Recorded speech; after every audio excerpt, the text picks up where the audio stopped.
जोहार digital news 24 new update है कि आज की जो कार्य हुआ सो पूर्व जानकी यादव विधायक के रूप में बरकट्ठा प्रत्याशी झामू प्रत्याशी जानकी प्रसाद यादव ने बरकट्ठा विधानसभा क्षेत्र में सम्मानित रूप से शिक्षकगण एवं युवा साथी नौजवान और छात्र छात्रों के साथ बैठक किया।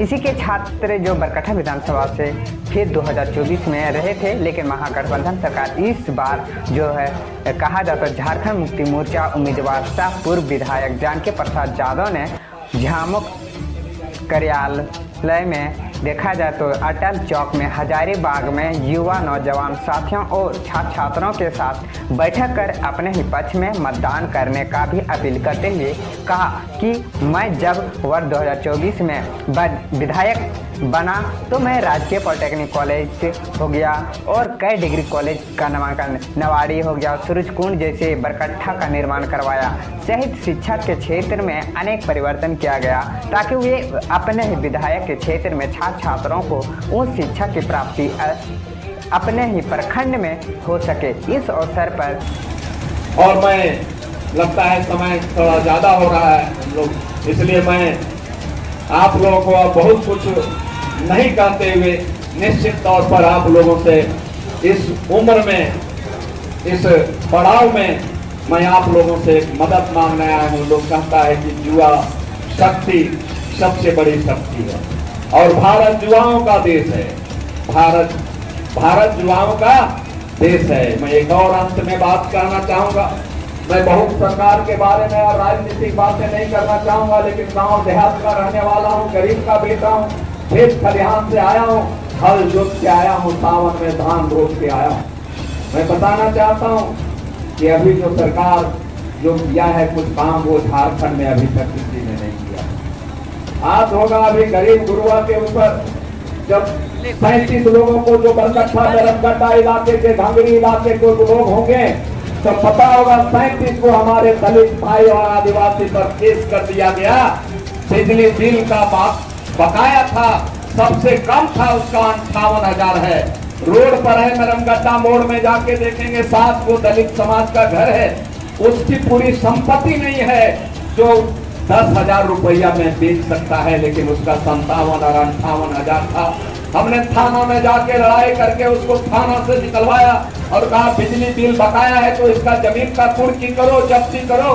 और वहीं से मैंने डुगडुगी बजाया था और पूरे बरकट्ठा विधानसभा क्षेत्र झारखंड में आंदोलन किया था कि बिजली बिल को माफ करो। वाह रे वाह हेमंत सोरेन, हेमंत तेरा सूत्री मांगों में मेरा हुआ भी था। हेमंत सोरेन जी ने आज झारखंड में सारे लोगों का जो भी बिजली बिल बकाया था माफ कर दिया। इतना ही नहीं, कहा कि हमारे 200 यूनिट बिजली फ्री कर दिया। गांव देहात में कोई 200 यूनिट से ज्यादा बिजली नहीं चलाता। उतना ही नहीं, इन्होंने कहा कि हम कृषि ऋण जो किसान हमारा भाई जो आज भी पानी के लिए शिक्षा भगवान पर वो आश्रित है, उसके खेत में पानी का नसीब नहीं हुआ है। वो इतना मेहनती जो अन्नदाता है, उनको जो आपने देखा कि अन्नदाता लोग किस तरह से आत्महत्या भी और आत्मदाह भी किए हैं इसी भारत की धरती पर। लेकिन इन्होंने हेमंत सोरेन जी ने सरकार ने कहा कि 2 लाख रुपया तक जिसका कृषि ऋण है उसका माफ कर दिया। ये बहुत बड़ा झारखंड के लिए, झारखंड के गरीब गुरुआ लोगों के लिए एक बहुत बड़ा ऐतिहासिक निर्णय हुआ। मैं बताना चाहता हूँ, उन्होंने झारखंड में एक ऐसी योजना लाया, मुख्यमंत्री मैया सम्मान योजना। ये हिंदुस्तान में ये पहला योजना है झारखंड में जो 15 दिनों में जमीन पर उतरा। 15 दिनों में मुख्यमंत्री हेमंत सोरेन ने जो कहा कि मैं रक्षाबंधन के दिन हम सभी बहनों के खाते में पैसा भेजूंगा 1,000 रुपया, और उन्होंने मुख्यमंत्री मैया सम्मान योजना में 18 साल से 50 साल की उम्र की हमारी बहन माताएं बेटियों को उन्होंने 1,000 रुपया देने का फैसला किया। फैसला ही नहीं किया बल्कि 15 दिनों के अंदर उसके खाते में 1,000 रुपया आया भी।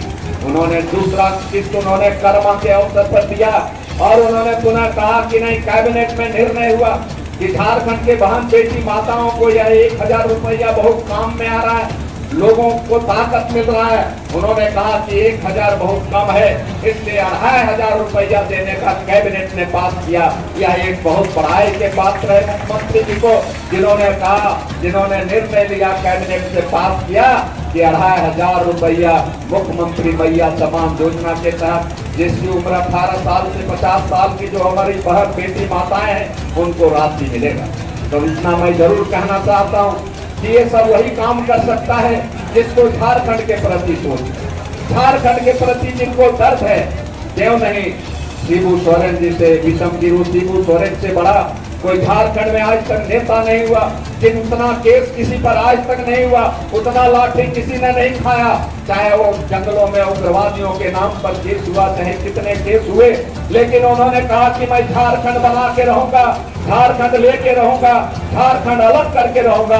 तो यह शिबू सोरेन ने अलग करके दिखाया, उसी का बेटा है हेमंत सोरेन। जरूर उसको दर्द है इस झारखंड से। अभी आपको मैं अंत में चंद बातों को कहते हुए बात समाप्त करूंगा कि अभी हमारे इस क्षेत्र की बात बता दूं। अभी पूरे झारखंड में हेलीकॉप्टर पर हेलीकॉप्टर, जहाज पर जहाज उतर रहा है, बाहर से नेता आ रहे हैं। आसाम का नेता यहाँ क्या जानता है झारखंड के बारे में?